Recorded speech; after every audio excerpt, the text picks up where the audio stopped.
کاتەم باش بینەرانی خۆشەویستی تلویزیۆنی کۆمەڵە دڵخۆشحاڵم بۆ جارێکی ترام لە خزمەتتانە بۆ پێشکەشکردنی بەرنامەیەکی تری دیالۆگ. ئازیزان، لە دوو بەرنامەی پێشووە باسی دوو ڕەوت لە داهاتووی ئێرانمان کرد. ڕەوتی ڕاست کە زیاتر بەناو سەڵتەنەت خوازانەوە ئەناسرێن، دوای ئەوە هاتینە سەر ڕەوتی ڕفرمخوازان کە ئەو ڕفرمخوازانش بەشێکی هەرە زۆریان لە ناو دەستگای حکوومەتیدان، تعدادێکیان چوونەتە دەرەوە و بەڵام پێشتر هەر لە بەشی ڕفرمخوازان بوون. و ئەو جارە باسی سازمانی مجاهدین و ئەوەی وا بناوی شۆرای ملی مقاومەت ئەناسرێت ئەکەین. شۆرای ملی مقاومەت ساڵی 62 پێکات، بەڵام سازمانی مجاهدین هەر لە دەستپێکی هاتنە سەرکاری کۆماری ئیسلامی یەکێک لە هێزە گەورەکانی ساحەی سیاسی ئێران بوو و پێشتری لە زمانی شایەکێک لەو هێزانە بوو کە زۆرێک لە ئەندامانی لەلایەن ڕژیمی شاوە گیراوە ئەدانیش کرا. لە دوای ئینقلابەوە ئەمانە لەگەڵ بەنی سەدر تا ئەندازەیە ڕێکەوتن و حتا لە بێکیشیان وت بە کۆماری ئیسلامی. لەسەر ئەم بابەتە سازمانی مجاهدین چنێک کە توانێت لە دەوری داهاتوە ببێ بە هێزێکی گرنگ بۆ ئەو ئایندەی ئێرە. ئایا ئەو شانسێ هەیە کە ئالترناتیوی دوای کۆماری ئیسلامی بێت؟ پێگە و جێگەی ماڵی و هەروەها نێودەوڵەتی لە چ ئاسێکایە؟ دیسان ئەم جارێژ مزاحمی بەڕێز دکتۆر عەباسی وەلی بووین کە لەم بەرنامەیەدا بەشدار بێت. کاک عەباسیان بەخێربی بۆ بەرنامەیە. گەلێک سپاس کاک مەحی، سڵاوم هەیە لە خزمەتی ئێوەی بەڕێز و بینەران و بیسەرانی ئەو تەلەڤیزیۆنە و هەرواتر ئەو کەسانەی کە لە پشت بە ئیستیلا ساحنە ئەو چاوپێکەوتنە ئەو توێژەیان سازداوە و زەحمەتیان کێشاوە. سپاس هەموویان. دەرسپاس. کاک عەباس، سازمانی مجاهدین سازمانێکی زۆر کۆنە لە ئێرانە، پێشینەیەکی زۆر کۆنی هەیە، بەشێکی زۆر لە هەڵسوڕاوان و بگرە لە ئەندامانی سەرکردایەتی لە زمانی شا دەستگیر کران و ئەعدام کران. دوای هاتنە سەرکاری کۆماری ئیسلامیش یەکێک لەو هێزە سەرەکیانەی ساحەی سیاسی ئێران بووە. سازمانی مجاهدین بە درێژایی خەباتی هەتاکو ئێستەی طبعاً ئاڵوگۆڕی بەسەرا هاتووە، ئاڵوگۆڕێکی زۆریشی بەسەرا هاتووە، بەڵام ئێستا لە یەکێک لە ئۆپۆزیسیۆنهای بەرچاوی کۆماری ئیسلامیە. پێم خۆشە تۆزێک ڕابردوویەکی سازمانی مجاهدین بە کورتی باس بکەین، جا دوایە چینە سەر پرسیارەکانمان. سازمانی مجاهدین چ وەزعیەتێکی بووە، چۆن پێکاتووە و دواتریش ئەچینە سەر پرسیارەکان ئەگەر پێتان باش بێت. سازمانی مجاهدینی خەڵقی ئێران ڕیشەکەی دا نەهزەتی ئازادی ئێراندایە و نەهزەتی ئازادیش کەرە و جوورەی کە دەزانن بەشێکی ملی مەذهبی بوو کە لە جبهەی ملی جۆبەوە و ئەو سازمانەی بە ڕیاسەتی مهندس مهدی بازرگان و چەند کەسی دیکە تەشکیلدا. ئەوانەی کە پاشان بوون بە مجاهدینی خەڵق، سەرانی مجاهدینی خەڵق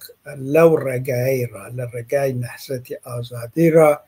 لە دوایە بۆ ئەنجومەنی ئیسلامی دانشگاکان، لە ئەنجومەنی ئیسلامی دانشگاکان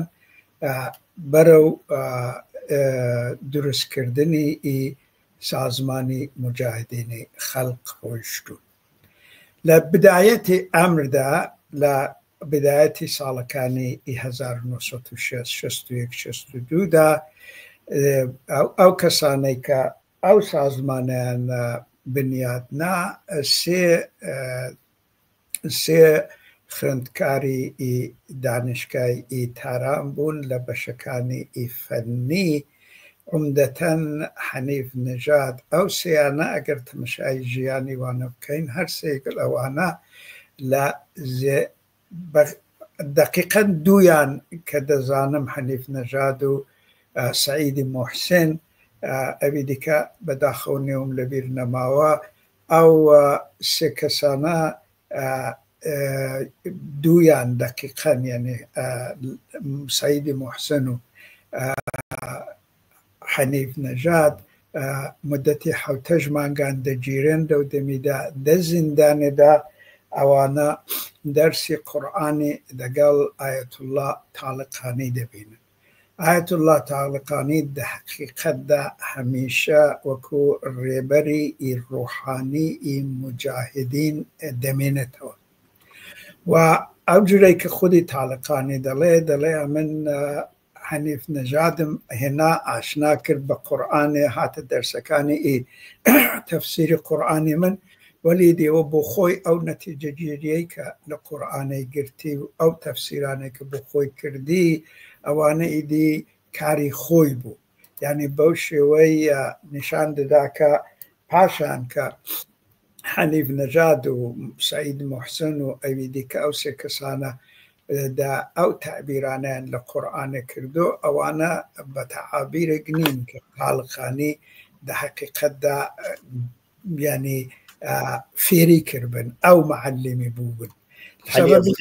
علي أصغري بديع زادة بوكاك بله علي أصغر بديع زادة زور ببورا يعني مشكلة بله أو نيوانا لبير دكم لبيرم دكتو أو سيانا بون دیارە ئەوانە هاتن ئەو دەمی کە دانشگای تاران بوون دە عینی حاڵدا دە محیتی سیاسی ئەو دەمی دانشگایەدا هەرواتر محیتی سیاسی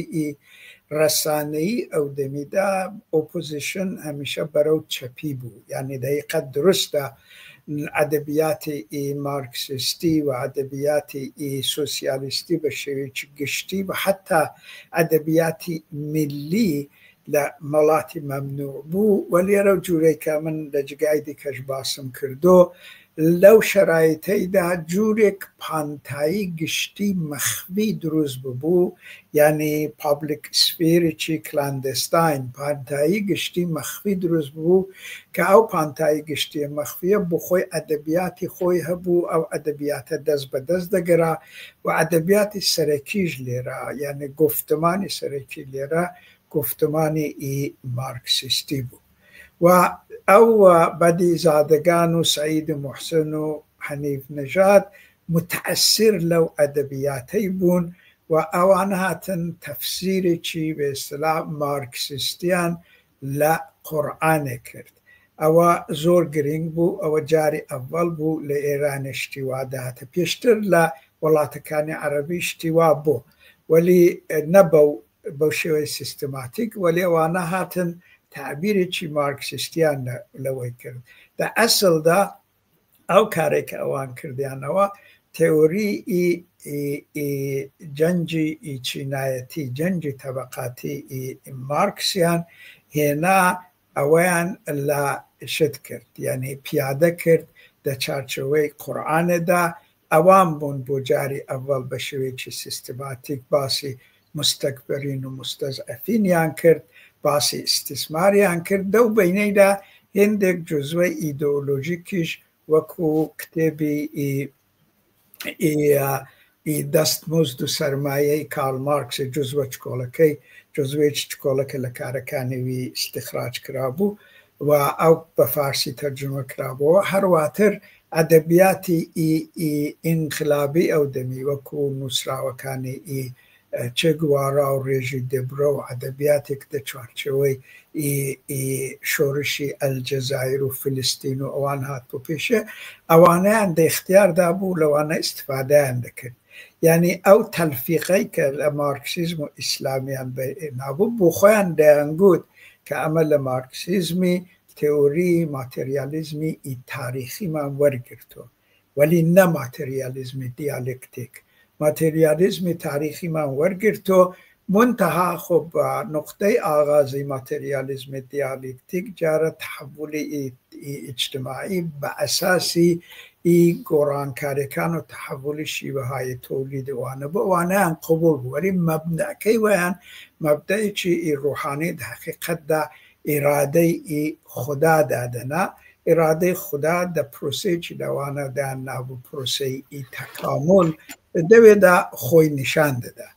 ئەو مەسەلە جەذابیەتیە بۆ ئێستا ئەوانە کە ئەو بەخشیان دانابوو نەچوو بوون بۆ لایەوەی کە تەأسیر پەزیری لە شەریعەتیان هەبێ حقیقەتی ئەوەیە کە ئەو سێ کەسە بۆ خۆیان تاتی تەأسیری ئەدەبیاتی مارکسیستی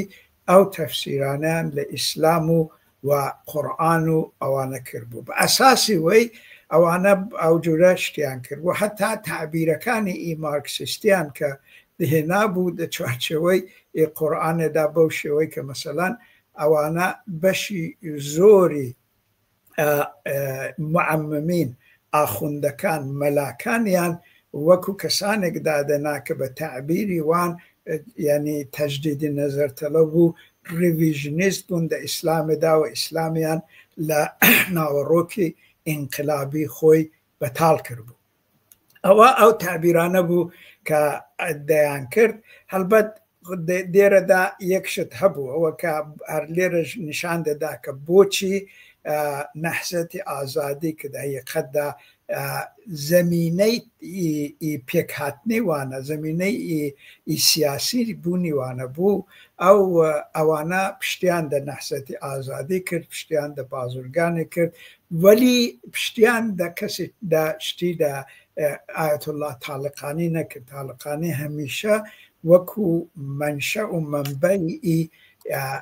ڕۆحانی وانە ماوە ئەو وەزعە ئیدامەی پەیدا کرد هەتا ساڵەکانی 1975 و دەورەی 1975دا تحولێکی دیکە هاتە پێش و تحولەش لە ارتباط لەگەڵ تحولاتێک بوو کە لە کۆمەلگای ئێرانەدا و هەرواتر لە کۆمەلگای ڕۆشنبیری ئێرانەدا و هەرواتر لە کۆمەلگای سیاسی ئەو پانتای گشتیە مەخویەی کە من ئەرزم کردی دەوێدا بە وجود هاتبوو ئەویش هێزێک بوو کە مارکسیزم پەیدای دەکرد پەرەی کرد بوو پەیدا کردبوو بە تایبەتی لە بینی جواناندا بە تایبەتی مارکسیزمی کە تەفسیرێکی سابجکتیوی لە سیاست دەکرد تەفسیرێکی کە لەگەڵ ئەو حرەکەتانەی کە ئەوان بۆیە چوو بوو لە دوای بۆ چوون یەکی خۆی دەگرتەوە هەرە جوورەی کە مەسەلەن دا بینی مارکسیستەکانی چەپی کە لە دوای بوون بە فەدایی و ئەو جورشتانە بە تایبەتی فەداییانی خەڵق هەر ئەو تعبیرە سابجکتیڤە بوو کە خەتی فەداییەکانی مەجبور کرد کە خەتێکی ئەساسی جیاوازی بین خۆیان و بین حیزبی توودە بچێشن و بەرەو ئەوە بڕۆن کە باسی مارکسیزمی ئینقلابی بکە مارکسیزمی ئینقلابی لێرە بە تاکید لەسەر تئۆری شەڕی چینایەتی طبقاتی بوو منتها لە شرایطی ئەو دەمێدا مەسەلەوە بوو کە مخالفی تئۆری حیزبی توودەوە بوو کە ئەلعان دەبێ ئەمە تئۆری بەقا یعنی دە شرایط فێری دیکتاتۆریدا دەبێ سایە بکەین خۆمان یعنی بپارێزین بمێنینەوە وەلی مارکسیستەکانی ئەو دەمێ کە دەر پانتایی گشتیدا فعال بوون لە دوایە سازمانی فەداییان و ئەوانیان بە وجود هێنا هەر دەو چوارچەوەیدا دیارە دیالۆگێکیش لەگەڵ مجاهدین ئەو دەمی بوو بە تایبەتی و مجاهدینی کە پێشتر ئەو زەمینەی چوون بۆ لای بە تەرەفی مارکسیزمیان تێدا بوو لە ساڵی 75 ئەمە دیتمان کە ئەوانە مانیفۆستۆیەکیاندا دەو مانیفۆستۆیدا ئێعلامی مەوازعیان کرد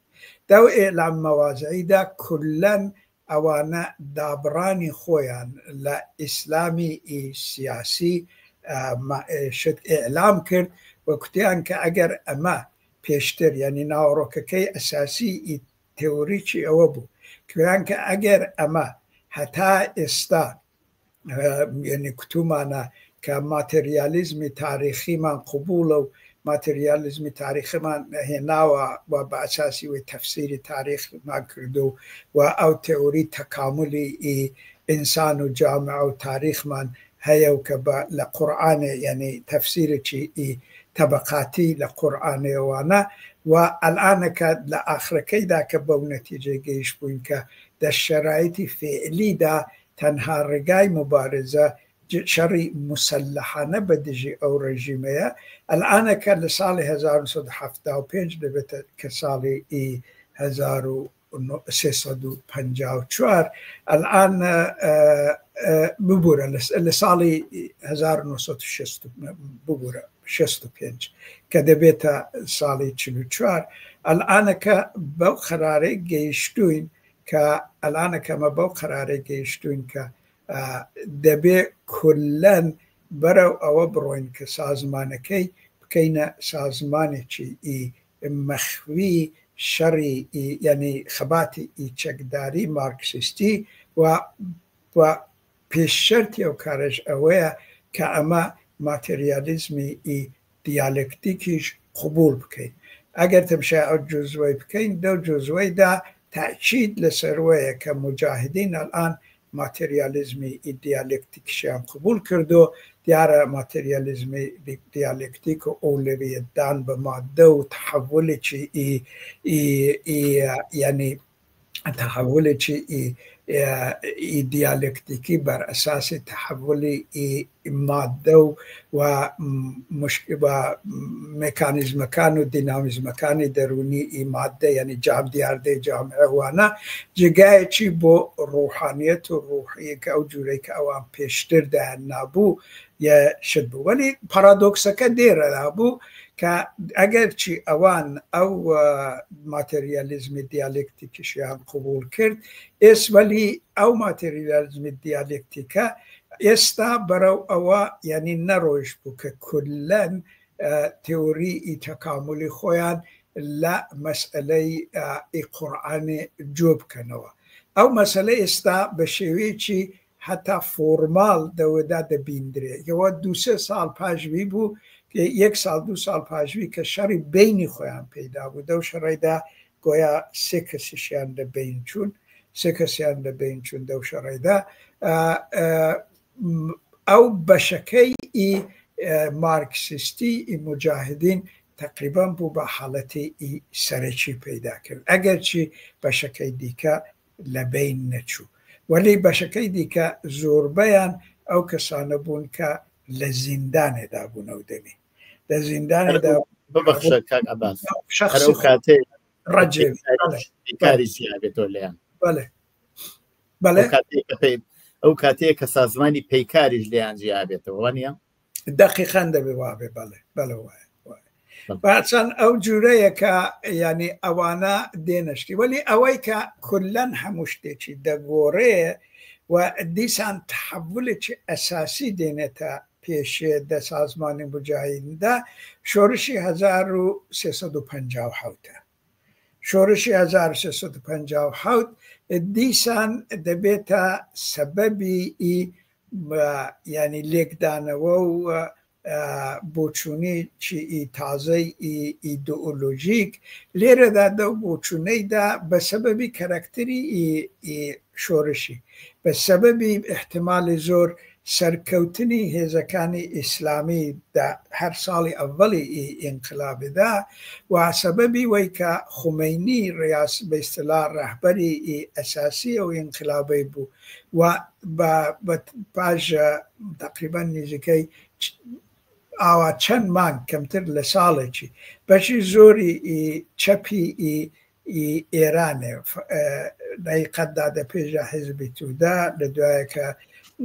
ئینشعابی دەفەداییاندا ئەوانەش بەرەو ئەوە ڕۆیشتن کە یعنی ئیقتیدای بە خومەینیان کرد و خومەینیان قبول کرد سازمانی مجاهدینی خەلق دێرەدا ئەوانیش بە شێوەیەکی کە ئەلعانەکە گەڕابوونەوە سەر ڕەوتی خەتی مەزهەبەکەی خۆیان تەکاملیان بەو شێوەیە تەمەشای جزوەکان سخەنڕانەکانی ڕەجەوی بکەین ڕەجەوی چۆتەوە سەر تەبیینی تەکامل و تەفسیری تەکامل لە قورئانێدا بەر ئەساسی تعبیرەکانی کە پێش مارکسیست بوونی ئەو سازمانەی بوو بۆیە مەسەلەی ماتریالیزمی دیالکتیک لێرەدا حەزف بۆ و لێرەدا دەبینین کە تەفسیری ماتریالیزمی تاریخیش دەچێتەوە سەر ئەو نقطەی دەستپێکی تاریخی کە ڕوح و ئەو جوورەی کە لە قورئانێدا هاتۆ ئەو جوورەی کە تفسیر بکە کە جێی ئەساسی باوەڕ بە خوددا و باوەڕمەندی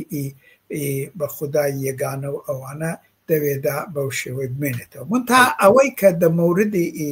مجاهدیندا هەمیشە دا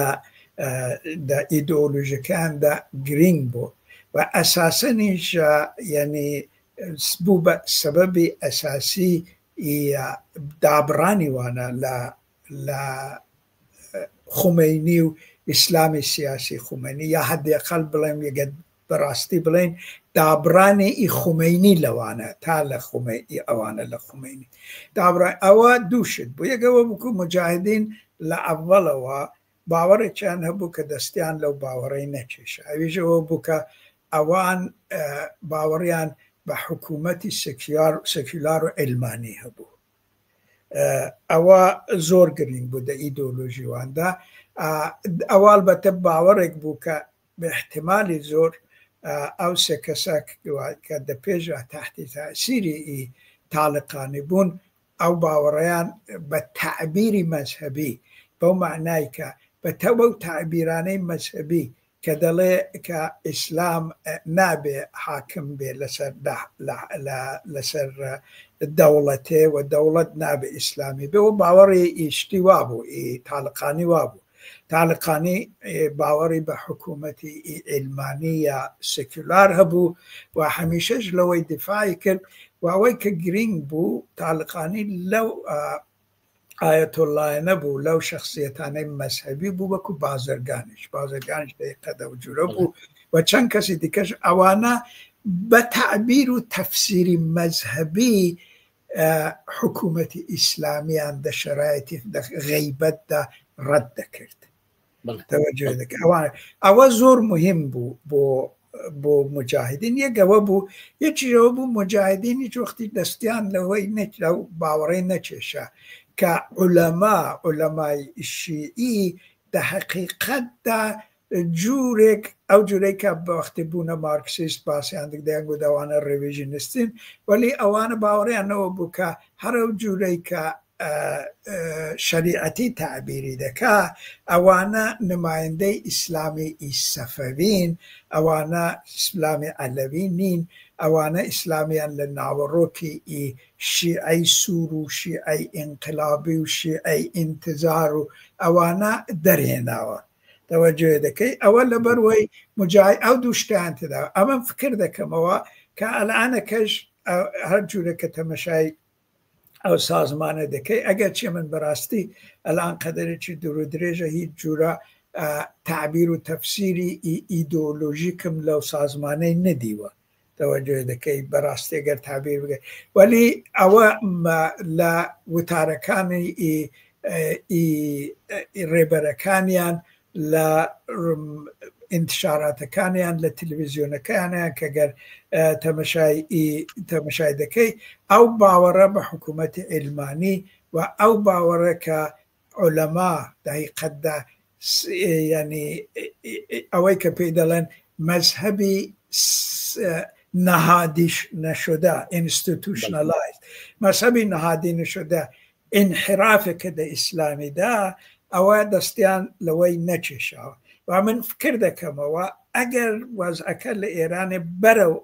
ئەو جورە بچێت کە شەرایطێک بۆی مەحەیابێ ئەو دوو باوەڕانە دەتوانێت ببێتە مەبنایەک بۆ ئیتحاد و ئیتفاقی وانە لەگەڵ بەشێک لە هێزەکانی کە ئەلعانەکە بڵێ حتمما دەچێنە سەر داهاتوەکەی ئەگەر بۆ خۆشتان لەبیرتان بێ ئەمان شۆرای ملی مقاومەتیان دروست کرد ئەوەڵ لەگەڵ بەنی سەدر دوای ئەوە کە ئیتر بەنی سەدر مەجبور بوو بێتە دەرەوانە لەگەڵ چەند هێزی تر شۆرای ملی مقاومەتیان دروست کرد وەک چویشنە عێراق لەوێ نەوعی هەڵسوکەوتیان تا ئەندازەیە گۆڕا تەبعاً زۆر هێزی سیاسی تریش لەگەڵ بەهۆیەوە دەوڵەتی ئێران و عێراق لە شەڕدا بوون لەو کێشەی بینی ئێران و عێراقا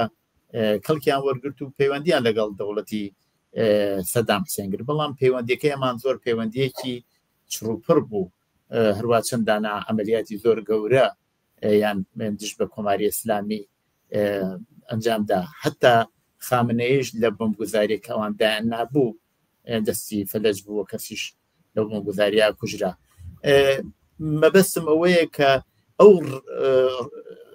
ڕوویکردەکە ئەو کارەوە کردیان لە دوای ئینقلاب و لە دوای ئەوە کە ئیتر جمهوری ئیسلامی ئەوانی بە منافقین لاو بردووانە، ئەمە ئەگەرەکرێ ئەمە بە کورتی باس بکە چونکی کاتێکەش قەدەمەکە تۆ زۆر تووری کێشە کە بچینە سەرەوە ئەفسان ئیمکاناتەکان لە چه سەتحکایە. ئەوان لەو شەرایەتەی پرسیارەکە وەیە لەو شەرایەتەی کە مەجبور بن بە ئۆپۆزیسیۆن و لەلایەن جمهوری ئیسلامی و بە منافقین ناوبران و چوون لەگەڵ عێراق هاوکاریان کرد، نوعی فعالیەتەکان چ تەئسیرێکی لەسەر پێگە و پێگەی ئەواندانا لە ناو کۆمەلگای ئێرانە بەو جۆرەی کە لەگەڵ دەوڵەتی عێراق بەو شدەتە هاوکاریانە کرد. شورای ملی مقاومت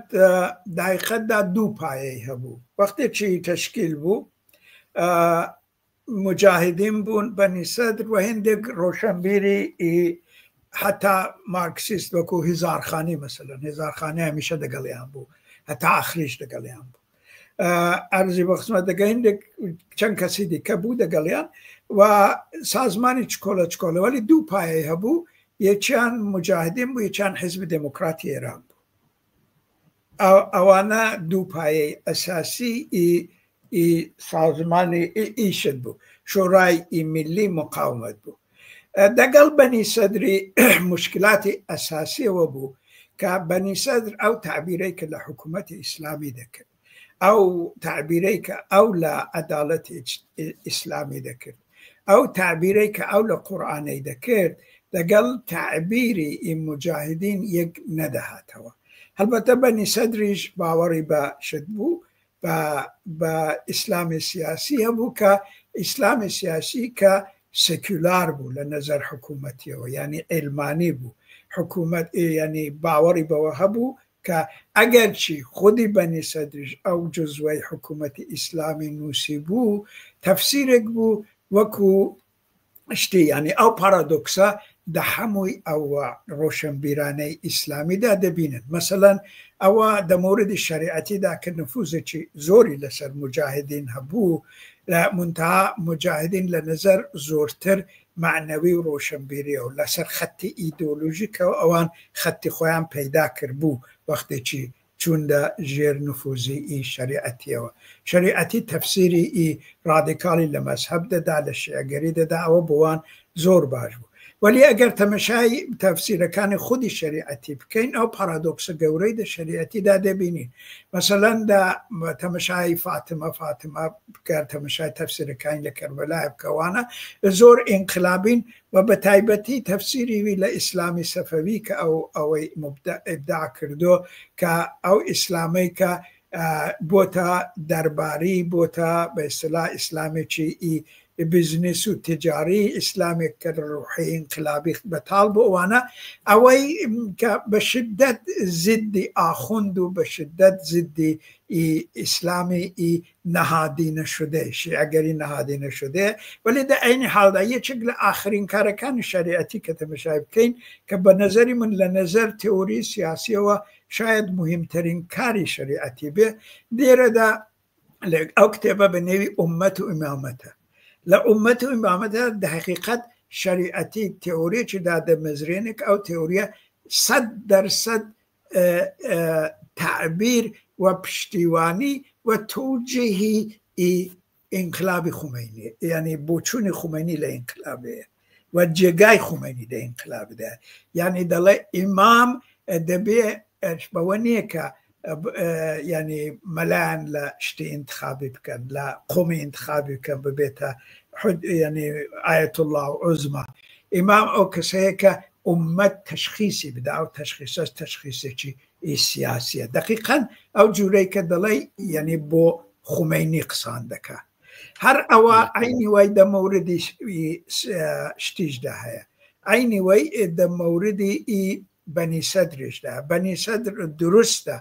باسی حکوومەت بە باوەڕی بە حکوومەتی ئیلمانیە، ولی لە لایەکی دیکەوە ئەو تعبیرەی کە ئەو لە حکوومەتی ئیسلامی دەکا حکوومەتێکی ئیسلامی کە دەبینی ئیلمانیەت و دەبینی ئیسلامیەتدا گیری کردو. تەوەجۆ دەکەی؟ جا بۆیە لەو بابەتەوە ئیمکانی کارکردنی ئیدۆلۆژیک لە درێژخایەندا بینی بەنی سەرد و مجاهدین نەبوو بەو شێوەی وەمە دەموردی حیزبی دموکراتیشدا حیزبی دموکرات دیارە ئەو دەمی ئەو تابیرانە کە مرحوم قاسملو ئەو دەمی سەرۆکایەتی حیزبی دموکراتی هەبوو ئەو تعبیرانەی کە ئەو لە سیاسەتی ئەو دەمی ئێرانەی دەکرد ئەو تەفسیرانەی کە ئەو لە حکوومەتی ئیسلامی دەکرد ئەو تعبیرانەی کە ئەو لە بەیستلا لە نەتەوە و نەتەوایەتی و کوردی و مافی نەتەوایەتی کوردی دە چوارچەوەی حاکمیەتی ئێرانی وانە دەکرد ئەوانە شتێک بووم کە ئیجازەی دەدا بە شتی بە حیزبی دموکراتی کوردستان ئێرانە واردی شت بێ واردی شۆڕای ملی مقاومەت چون شۆڕای ملی مقاومەت خۆی وەکو سازمانێکی دموکراتیک دامەزران بوو و سازمانی مجاهدینیش بە نەزەری من تا ئێستا ئەڤڵین سازمانێکن کە هەتا ئێستا خودمختاری کوردانیان بە شێوەیەکی ڕەسمی دە بەرنامەکەیاندا قبول کردو و لەو بابەتەوە ئێمگە من تا ئەوەی کە دەک بە نەزەری من تاو جگایکە من ئاگام لێە شاید ئەوەی اشتبا بێ تاو جگایکە من ئاگام لێە ئەوەی کە بوو بە مشکل بینی ڕەجەوی و مەرحوم دکتۆر قاسملو شەهید قاسملو ئەوە بوو کە یعنی مەسئلەی تعبیر لە سیاست مەسئلەی دەسەڵات مەسئلەی کارکردنی شۆڕای ملی مقاومەت و ئەوەی کە چۆن ئەو سازمانە ئیدارە بکرێت جوورێک ڕەجەوی و سازمانی مجاهدین دەو دەمیدا ئەو جوورەی کە ئەمن بیستومە و بەشی وی ئەو بیستوانە ئەو شتانەش کە بیستومە بەشی زۆری لە خودی دموکراتەکان هاتووە ئەوان ینی دەگەڵ وی مشکلات هاتە پێشە مەسلەی پاوانخوازی ڕەجەوی وەوەکە شۆڕای ملی مقاومەت دەبێ ئەو هۆویەتەی مجاهدین وەکو هۆویەتێکی سەرەکی عەلاڕەغمی باوەڕ بە ینی حرەکەتێکی ئینقلابی و دموکراسی و باوەڕ بە مافی کوردی و نەتەوەکانی دیکەی ئێرانی ئەوانە عەلاڕەغمی وی ئەو جورە و پاوانخوازەی کە ئەوان هەیان بوو ئەو جوورەی کە ئەوان ئەمەلیان دەکرد دەوێدا ئیمکانی وی بۆەوەی نێشت ئەم بخۆم لە ساڵی 1970 دقیقە نەگەرم بە 83 ئەمن لە ساڵی 1983 بخۆم دەگەڵ ینی ڕەجەوی قسەم کرد لە پارێسی ئەو تەزادانە دەموردی ئیشتی دەدیترا ئەگەر ڕەجەوی باوەڕی بە جنایشتی چەپی هەبوو ئەو چەپێشی زۆر چەپێکی چەقبەستووی شت بوو یعنی ئەوەی کە لە مارکسیزمی ئێرانێدا باو بوو تەوەجۆ دەکەی ئەو مارکسیزمی ئێرانێدا دقیقەدا ڕەجەوی بەوەی کە هات بۆ خودمختاری بەو شێوەی قبول کردبوو چەندین قەدەم لە چەندین هەنگاو لە حیزبی توودە و فەداییان لە پێشتر بوو ئەو دەمی کە خودمختاری قبول کرد چون نە حیزبی توودە نە فەداییان هیچ وەختێکی ڕەسمەن ئەو شتیان قبول نەکرد حتا حیزبی توودە کە ئەو هەمووە ینی شتی دەکرد مەسەلەی ینی مافی چارەنووسی واقعا ساڵی 1964 یا 65 بکەم 65 بوو کە ئەوەی قبول کرد یعنی ئەو تا ئەو دەمی حیزبی توودە دەو مدەتەیدا کە لە ساڵەکانی ئیشت قوتەج بوو هەتا ساڵی 65 مافی چارەنووسی قبول نەکرد بەڵام ئەوانە کاک عەباس تەسیراتی هەوکاری لەگەڵ حکوومەتی بەعس بەو شێوە و ئەو حەملانەوە لەسەر سنووری عێراقەوە بۆ ئێران کرا وەزعیەتی مجاهدین ئایا تەسیراتێکی ئەرێنی بوو یا تەسیراتێکی نەرێنی لەناو کۆمەلگا بۆ مجاهدین بە باوەڕی من زۆر نەرێنی و منفی بوو تەوەجۆ دەکەی بە تایبەتی ئەوەی کە خۆیان وەکو هێزێکی نظامی بەعس معرفی کرد ئەوە ئیمکانی شاید ئەوەندەی کە من دەتوانم بڵێم ئەمە کردەکەم ئەوانە ئیمکانی جورێک ئێتلافی دەگەڵ بەشێک لە مەسەبەکانی ڕادیکالیش لە ئێرانی لەبین برد گوێ دەکەی باشتر یەکەوە بوو یەکێکیش بەڕاستی و جوورەی کە من شت دەکەم خودی شخصیەتی کەسێکی وەکو ڕەجەوی شتێکی زۆر نەرێنی و مەنفی بوو تەوەجێ دەکەی هەڵسوکەوتی ڕەجەوی دەوێدا ئەو جوورەی کە ئەو سازمانی مجاهدینی وەکو تیول و بە ئیستیلا ملکی شخصی خۆی دەحیقەتدا ڕەفتاری کرد گۆڕانکاریەکانی کە لە هەڵسوکەوتی سازمانی بێنە و بۆ خۆی هەڵسوکەوتی شخصی خۆی کە هێنای تعبیراتی سیاسی بە هەڵسوکەوتانەی شخصیدا تعبیرات وەکو مەسەلەن ئیزدواجی ئیدئۆلۆژیک گوێ دەکەی ازدواج ئیدئۆلۆژیک یعنی ئەوەی کە حتا خودی خومینی وانەش کردیان بەگاڵتە تەوەجێ دەکەی ئەوانە کارێک بوو کە زەربەی زۆری یەکەوە بوو دیاریکردنی سەرۆت کۆماری داهاتوو بەڵێ ئەوانە کاری ئەساسی ئیشتباهی هەر فکر دەکەم لەبەر وەش بوو کە بە بێدەنگی ڕەجەویان وەلانە پاش ئەمەلیاتی مرساد و شکست و ئەو جورانە کە هاتە پێشێ هەڵبەت دیارە شکستی ئیمرساد وانە تا حدێکی زۆر لەسەر وەش تەفسیر زۆرە یەکێک لەوانەیە کە خۆب سازمانەکە نفوزی زۆر تێدا کرابوو ئەو تعبیرە هەیە یەکیژەوە بوو کە بەڕاستی خودی ئیتلاعاتی عێراقش یعنی ئەو ئیتلاعاتی وە دەرخست بە شتورێکی بە جمهوری ئیسلامی گەیان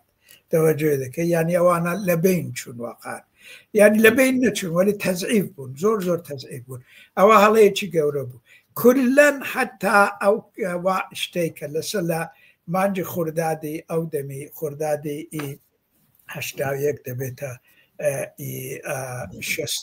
61 ئەوانە خوردادی ئەو دەمیدا کردیان 82 بوو پێمە 81 لە بیرۆ نەماوە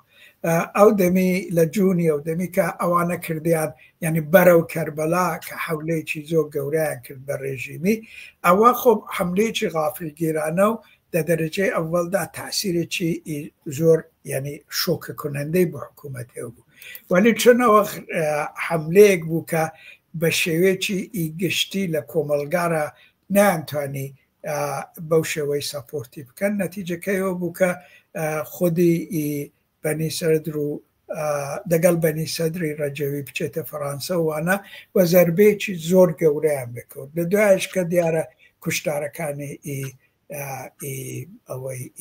ساڵەکانی لە ئوردوگای شست بەڵێ ئەوانە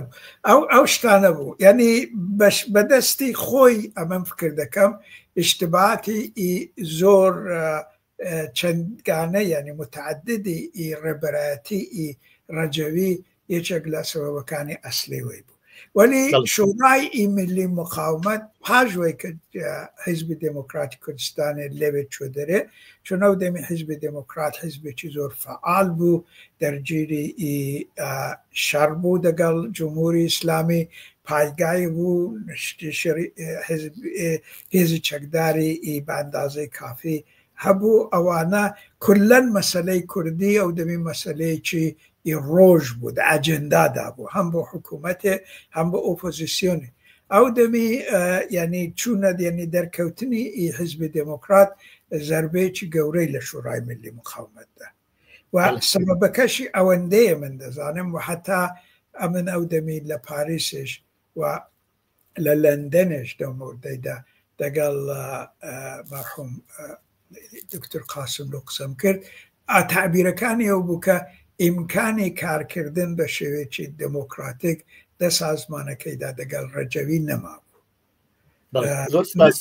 نەزەری ئەوە بوو دوای گۆڕان کاریەکان کە لە ناوچەدا ڕوویدا و حکوومەتی بەعسروخا پێگە و جێگەی سازمانی مجاهدین لە عێراق لە ئوردوگای ئەشرەف زعیف و زعیفتر بوو چونکە ئەو دەوڵەتی هاتبووە سەرکار سمپاتێکی هێزگار زۆر وەتوانین بڵێن کاریگەریەکی ئێرانی بەسەرەوە بوو و قبوڵی ناکرد سازمانێکی وەکو مجاهدین لە خاکی عێراقا بێ و چەند جار حملە کرا سەر ئەو ئوردوگایە دواتریشە بینین کەەوە هاتنە ئالبانی لە باری نێودەوڵەتیەوە سازمانی مجاهدین توانی پشتیوانیەک بۆ خۆی پەیدا بکات کە هێزەکانی لە عێراقەوە بێنێتە ئالبانی و ئێستش پایگایەکی زۆر گەورە و چۆن بڵێم مەقڕێکی ێزگا گەورەی لە فەڕەنسا هەیە لەو بابەتەوە چ مەوقعیەتێکی هەیە لە ئاسی نێودەوڵەتی لەباری هێزە سیاسەکانی نێودەوڵەتی دیسە دەوڵەتەکان زلی هێزەکان لەو بابەتەوە وەسعی سازمانی مجاهدین چۆنە سەبەبی وەی کە سازمانی مجاهدین توانی کە خۆی لە لیستی تێرۆر بێنێتە دەرێ تێرۆریست بێنێتە دەرێ ئەوە زۆر گرنگ بوو چونەوە نیشانێدا کە سازمانی مجاهدین ئێستاش لە ئێرانێ و حتا دەخودی ساختاری جمهوری ئیسلامیدا نفوزی هەیە ئەوە نیشانێدا کە ئەو ئیتلاعاتەی کە ئەوان لەسەر فۆردوو و بەعزە جگای دیکە دایان بە ئەمریکاییان ئەوە نەخشێکی زۆر کلیدی هەبوو لەوەیدا کە سازمانی مجاهدین لە لیستی تێرۆریستوانە بێنە دەرێ وەختێکی کە ئەوە هاتە دەرێ سازمانی مجاهدین ئیمکانی بۆەوەی هاتە پێشە کە بتوانێ بە شێوەیەکی قانونی فعال بچکە جا منتها ئەوە هێندێک تعدیلاتی دە ئیدئۆلۆژیدا دەویست هێندێک تعدیلات دە هەڵس و کەوتیواندا کە ئەو کارانەیان کرد وەلی ئەوەی کە لە نەزەر تعبیر و تەفسیر مهمە وەختێکی کە ئەمە تەماشای دەکەین بۆی کە سازمانی مجاهدین نابێ ئەلعانەکە یعنی بە شتێ وەکو هێزێکی سوتا و تەواو بوو دە نەزەر بگرین بەڕاستی ئەمن فکر دەکەم سازمانی ئەوە نەزەری شخصی منە بە ئەساسی ئەو شتانەی کە یعنی ئەمن ناتوانم هیچ یعنی شتێکی ئۆبجکتیو بنگۆ بدەم ولی ئەو شتانەی کەم بخۆم بیستومە قسەم دەگەڵ کەسان کردووانە نەزەری شخصی من ئەوەیە کە ئەوان سازمانێکی مەخفی یان لە ئێرانی هەیە ئەو سازمانە مەخفیە قابلیەتی فعالبوونی زۆرە تەوەجێ دەکەی یعنی ئەگەر ئەمەم فکر دەکە و تا ئێستاش نیشانیان داوە کە لە تەجروبیاتی پێشینی خۆیان دەرسیان وەرگرتووە مەسەلەن ئەگەر ئەلئان ڕێبەرایەتی ڕەجەوی و وەکو مەسەلەن 40 ساڵ لەوەی پێشبایە تەوەجێ دەکەی ئەو دەمی ئەمە فکر دەکەم بە وەزعی دە زمانی حملەی شەڕی 12 ڕۆژەوانەدا حتمما دەهاتنە دەرێ تەوەجێ دەکەی وەلی ئەو کارێک کە نەیان کردو بە نەزەری منەوەیە کە ئەوان پاراستنی سازمانی خۆیان بۆ لەحزەی ئەساسی دا استراتیژەکاندا زۆر بۆیان گرینگە تەوەجێ دەکەی ئەوە یەک دووەمەوەیە کە ئەمن فکر دەکەم دە شەرایەتی فعلیدا کە هیچ جورە ئۆپۆزیسیۆنێکی ینی مشەبەهویەتێکی مشەخەز نەهاتۆتە دەرێ کە مۆری خۆی لە پرۆسەی سیاسی بدا مجاهدین ئیمکانی ئێتلافیان دەگەڵ بەشێک لە ئۆپۆزیسیۆنی میلی مەسەبی فعلی لە ئێرانی هەیە تەوەجێ دەکەی مەسەلەن ئەمە فکر دەکەم ئەو ئەلانەکە گەردیتمان کە سازمانی مجاهدین لە شتی لە ئەو بەیانیەی ئاخری موسەوی پشتیوانی کردو ئەوە یەک شتی ئەساسی یعنی بەمەدەڵە ئەوەیە کە ئەوان دوو شتیان دە بەیانیەیدا دیوە یەکەوەیە کە موسەوی باسی حکوومەتێکی ئیلمانی و سکولار دەکە کە ئەوان ئەو دەیدۆلۆژی دووەمیژەوەیە کە موسەوی لە ویلایەتی فەقیه و قانون ئەساسی ڕەت بوو وەلی ئەوەی کە ئایا موسەوی دەگەڵوان ئێتلاف دەکایان نا ئەوە مەسەلەیەکی زۆر پیچیدەیە ئەمن فکر دەکەمەوە ئەگەر شەخصی موسەویش تەمایلی بوێ ئەو کەسانێک کە لە دەوروبەری موسەوین و تەمایلاتی مەذهبیان لە خودی موسەوی قەویترە و هەرواتر باوەڕیان بە نظامێکی ئیستحالە شدە و گۆڕان کاریش کراو لە ئێرانێدا زۆرترە، ئەوان احتمالیان دەتوانن لەگەڵ. ئەلبەتە لێرە مەسەلەن ئەمن احتمالی وەی نادەم کە کەسانی وەکو حەجاریان یا سازمانی مجاهدینی ئینقلابی ئیسلامی کە ببوورە وتوێژی شدة بکتم مبارزینی ئینقلابی و مجاهدین ئینقلابی ئیسلامی، ئەوان احتمالی شتیان دەگەڵ مجاهدین زۆر کەمە. وەلی ئەو مەذهبیانەی کە ینی دەخودی ئی ڕژیم دابوون و جزوی ئیسلاح تەڵەب نەبوون، وەلی دەخودی ئی شتیشدا دەپەراوێزدامانەوە یا دە مخالفەت دەگەڵ خومەینیدا جیران یا دەگەڵ خامنەییدا جیران و پەراوێز خران یا دە زیندانی کران، ئەوان ئەو احتمالیان هەیە. ئەمن فکر دەکەمەوە دە گۆڕانکاریەکانی داهاتوی ئێرانێدا ئەگەر هێزێکی ئاوا سکولار دموکراتیکی ئەساسی نێتە یعنی پەیدا نەبێ لە خودی حرەکەتی داخلی ئێرانێدا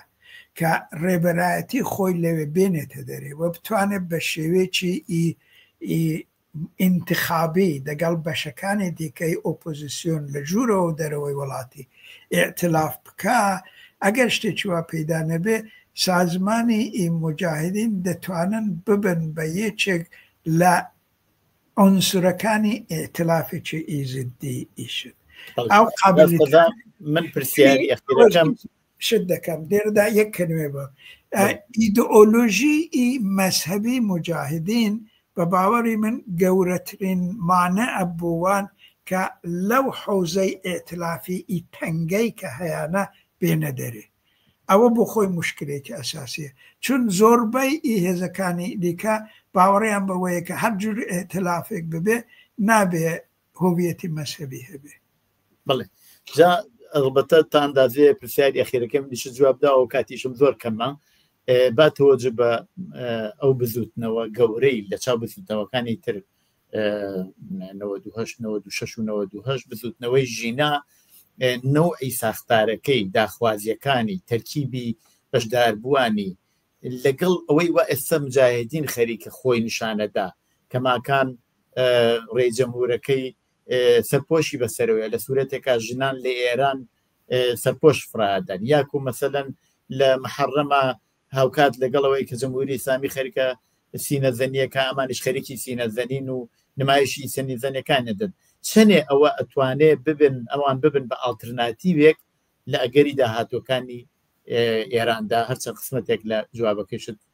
لە پرسیاری پێشووەدایەوە. ئەمن ئەو قسەی کە دەکەم ینی بە دقت ینی نییە نازانمە من تاو جگای کە دەتوانم بڵێم کە نازانمەوە چەندە دروستە کە مجاهدین لە مێژە مەسلەی حجابی اختیاریان قبول کردو توجه دەکەی ئیدی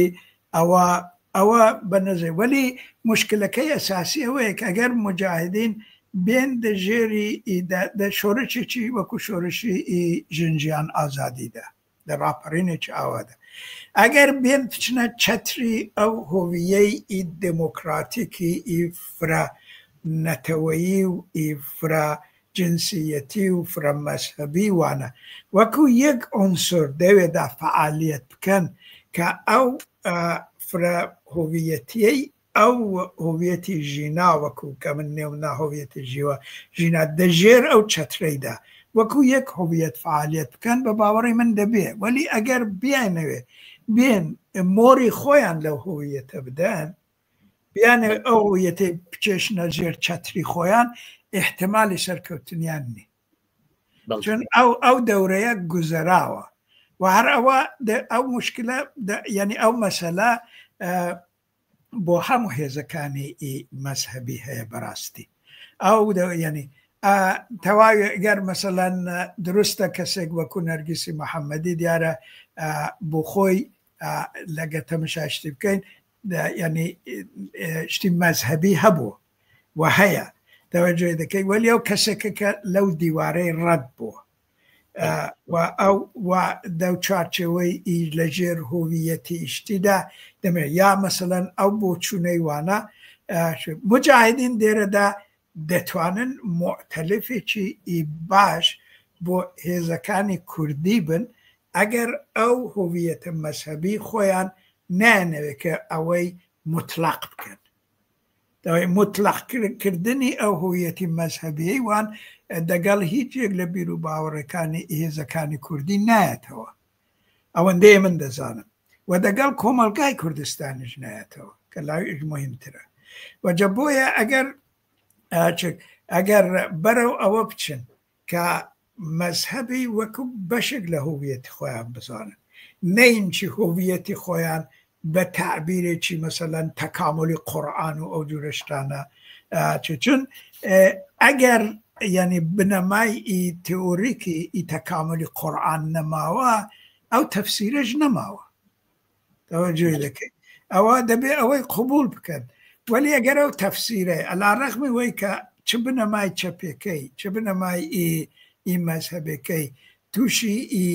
گۆڕانکارێکی گەورە بووە دەبێت ئەوەیدا یعنی تابێت تا ئێستا ئەمە نەمدیوە کە مجاهدین واقعاً بێن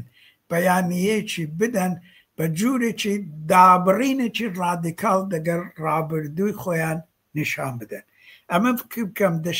شرایطی فعلیدا ئەگەر مجاهدین بیانەوێ وەکو هێزێکی فعالی سیکولار بە بیر و باوەڕی مەذهبی ئەمە نەس هەڵوێستی سیاسی مەذهبی ئەوە زۆری فەرقەیە تەوەجێ دەکەی ئەگەر ئەو جۆرە واردی مەیدانی سیاست بن شانسیان هەیە بە باوەڕی من وەکو هێزێکی کە لە ئێرانێ کەسیان هەیە سازمانیان هەیە فعالیەتی بکەن وەلی ئەگەر بیانەوێ دیسان باسی تەوحید و جامعەی تەوحیدی و باسی تەکاملی قورئان و ئەو جۆرە شتانە بکەن کەس تاقەتی ئەوانەی نەماوە بە باوەڕی دکتۆر عەباس زۆر سپاس بۆ ئەو بەرنامەیە دیسان کە بەشدار بوویت ئێمە مزاحمتە بین لە بەرنمەیەکی تریشە کە ئەخیر بەرنامەمانە بێت لەسەر دەوری چەپ و داهاتووی چەپ لە ئەگەری گۆڕانکاریەکاندا نەقشی ئەوان هیوادارم بتوانین مەزاحمت بن بۆ بەرنامەش زۆر سپاس ئەمن دەخزمدام زۆر سپاس لە ئێوە و لە بینەران و بیسەرە زۆر سپاس بینەرانی خۆشەویستی تەلەڤیزیۆنی کۆمەڵە بەو جۆرە هاتینە کۆتایی وەزاری بەرنامەی دیالۆگ هەتا دیالۆگێکی تر ڕۆژ و شەوێکی خۆشتان بوو باوەت خوازم